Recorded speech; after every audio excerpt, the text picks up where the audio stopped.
اس کے مقاصد ہیں اس کا فائدہ کرکٹ میں ہے. وہ اس گراؤنڈ کو کمرشلائز کرنا چاہ رہے ہیں کہ ادھر جیسے وہ کہہ رہے ہیں کہ ایک بڑی اکیڈمی بنے گی, انٹرنیشنل پلیئر آئیں گے, پھر وہاں پہ اکیڈمی میں داخلہ لینا پڑے گا, اس کی فیس ہوگی. آپ یہ بتائیں گے یہ سارے مزدور ہیں اور عام لوگ ہیں, یہ کیسے ہزاروں میں یا لاکھوں میں یہ فیس دے سکتے ہیں؟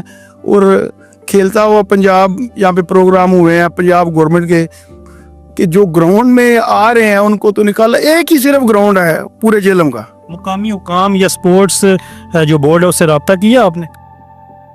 مقامی کوئی سنائی نہیں ہوئی. آپ نے ساری جگہ سب نوک کر لی ہے؟ کو سب جگہ ہم نے ناک کی ہے, کسی جگہ ہماری سنائی نہیں ہوئی. وزیر اعلیٰ پنجاب سے کیا مطالبہ ہے آپ؟ وزیر اعلیٰ پنجاب سے میرا مطالبہ یہ ہے کہ